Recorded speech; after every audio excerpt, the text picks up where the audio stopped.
And just like that, what's up? We're back. So guess what? I've been training my ass off for the past 3-4 months in this garage gym. And before I stopped training in the regular open gyms, I was fucking around with, we're talking about deadlifts, by the way. Let me clue you in. I haven't even given you any context, okay? We're talking about deadlifts because today I'm gonna be doing some heavy deadlifts, okay? This morning I woke up and I said, you know, maybe we'll keep working in the garage, keep working with 225, which is what I have out here. And we'll just keep doing, we'll try to keep add volume, maybe more sets, more reps per set, right? But then I said, nah, fuck that. Let's hit the public gym today and let's fuck around with 275 again, because that's what I was messing around with for singles around March 4th, last time I stopped going to the gym. So to put things in perspective, my 1 rep max would be around 275. I'd work up to that bitch. I'd do about, on a good day, I would do 4 sets of 1 rep. And I'd barely squeeze those 1 reps out. And my back would be, the integrity of my back was questionable, and it was a tough pull. Like, I can't really handle much more than that.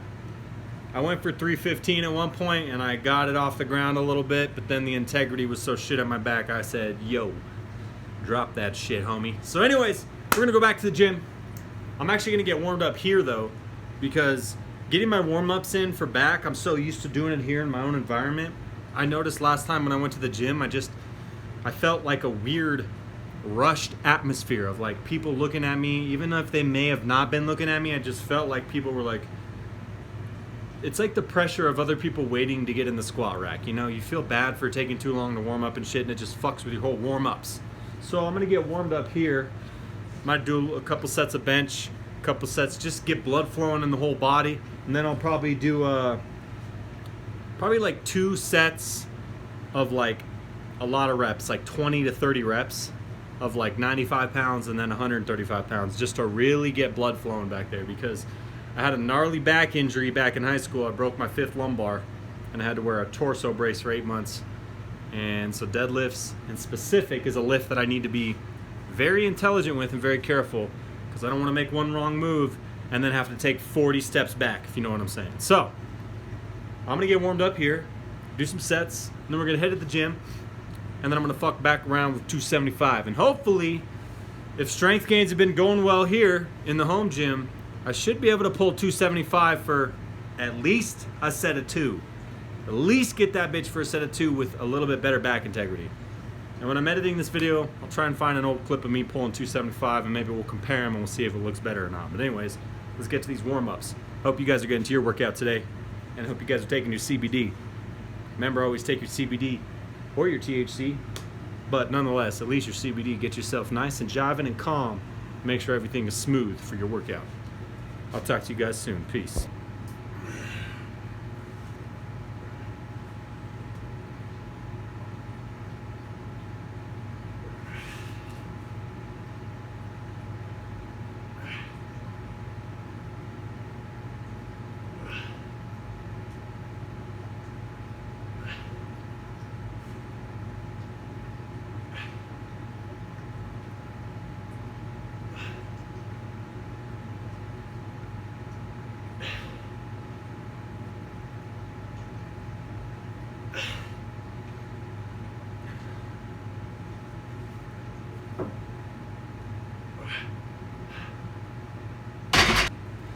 I'll have to make a video about this. I forgot to tell you guys, but I fucking totally fucked my shoulder up doing low bar squats yesterday.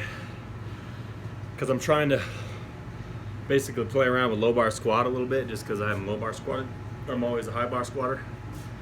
And holy fuck, that low bar squat is not, that form for low bar squat is not forgiving for me.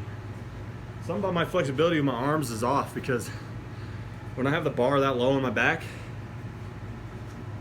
when I finish the rep, it pulled this fucking arm down so far, it fucking fucked everything up in my shoulder.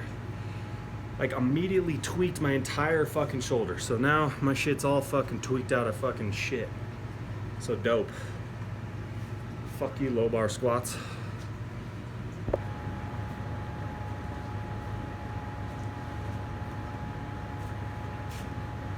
Yeah, my shit's fucked up now. I can't even bench. Shit's tweaked as fuck, so hopefully it doesn't fuck with my... Hopefully it doesn't fuck with my poles, but I don't think it will. We'll find out.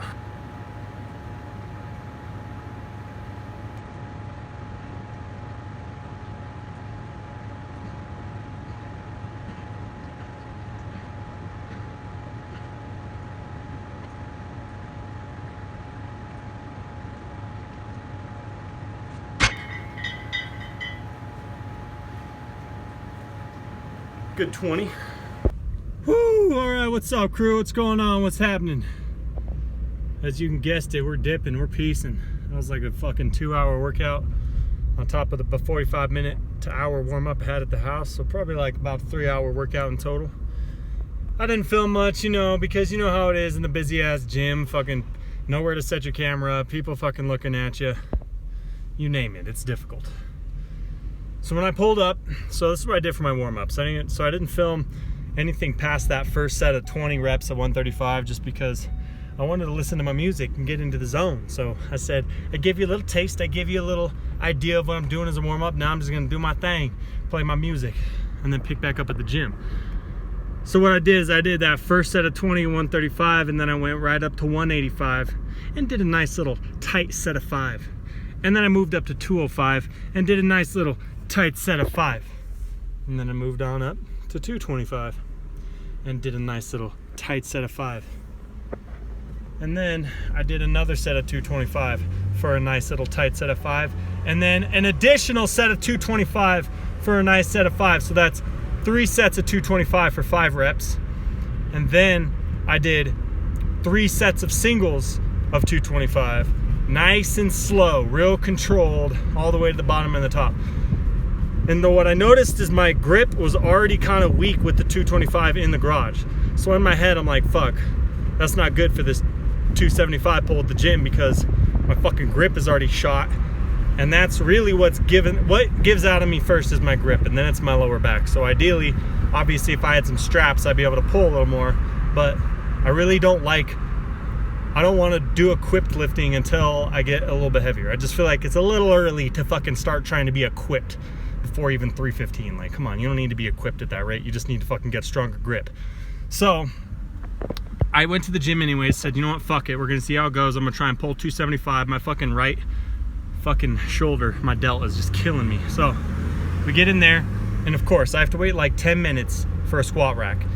In this Vasa, they put in a brand new room. They took out the racquetball courts and put in a brand new room that's just nothing but fucking squat racks.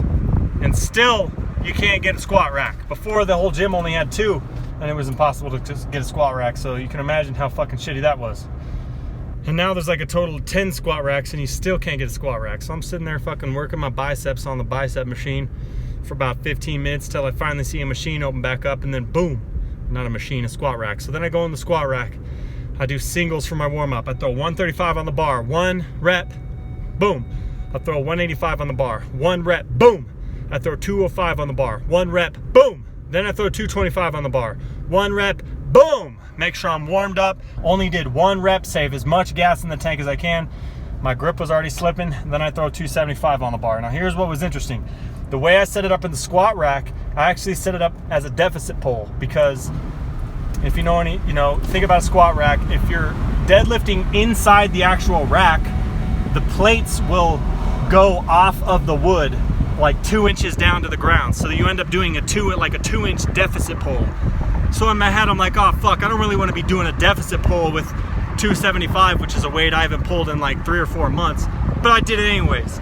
So I fucking took 275 off the rack, lowered it down like a fucking automatic brand new crane in a shipping yard, lowered that bitch to the ground, damn near in a deficit, brought it right back up with ease. I said, fuck yeah, baby, that's what I'm talking about. Shit felt smooth and clean. So then I throw 295 on the bar, 245s and a 35. 295 is on the bar. I'm feeling good. I'm feeling froggy.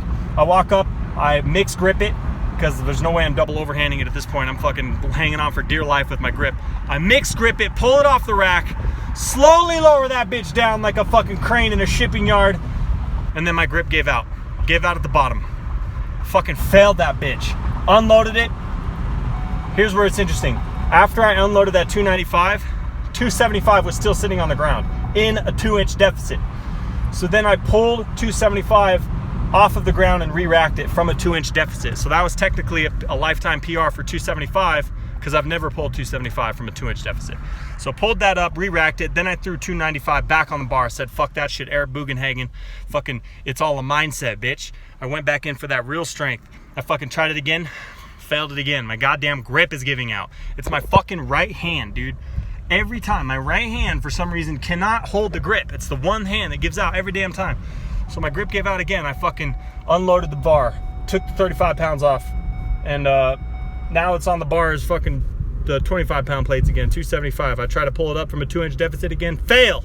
Said fuck, backed off, took a deep breath, took a reset, Eric Bugenhagen. It's a mindset. Went back to it, pulled 275 again from a 2-inch deficit, pulled it up, re-racked it, put 295 back on the bar for a third time and said fuck that shit, I'm fucking nailing this shit.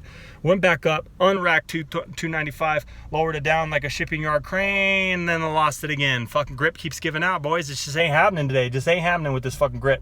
So I took him off, had only 225 on the bar, pulled that from a 2-inch deficit, re-racked it, and then I said, I'm gonna do some back off sets of just 275. So then I did 3 singles with 275, dipped it into the deficit, brought it back up. Then after 3 singles of 275, I fucking said, I'm going for a double. I gotta hit another PR with 275. I gotta do 275 for a double. So I pulled it off, nailed 275 for a double. So we had 2 different PRs. We hit 275 from a 2-inch deficit, and then I did 275 for a double. So, and it was technically kind of like a touch and go, but really wasn't a touch and go because it didn't touch anything. It just lowered to the point where it would be about a regular deadlift, if that makes sense. But I can't verify that because I didn't film the set and I didn't watch it by myself, but that's just what it felt like in my head. So then after I did a PR with 275 for 2 reps, then I backed down and went to 225. Then I did 2 sets of 225 for a nice 5 reps, and I started feeling fucking exhausted. So then I decided to start doing rows, and I tried doing some rows with 225. My grip wasn't having it. Took off, did 185, did like 3 lousy ass reps of 185 rows. Grip still wasn't having it. So I said, fuck boys, the back is shot. So I went back down to 135, did some 135 rows, did about 3 sets of 10 reps, burnt that back out, and then I got out of there, let somebody else get in that squat rack. And then I did a whole bunch of accessory movements, biceps. I did lat pull downs on the cable bar. I did 5 sets of pull-ups of 7 reps each, did 2 different grips for the pull-ups. I went and did bicep curls, I did triceps, basically a bunch of upper body and back accessory movements, and now I'm exhausted. So let's get back to the house. I think it was a pretty good session. I definitely hit some PRs. It's pretty good. I haven't even been in that neighborhood of that weight in a while. So as long as I hang out in this neighborhood for the next probably 3-4 weeks, I'd say in about 4 weeks, I'm pulling 315 easy.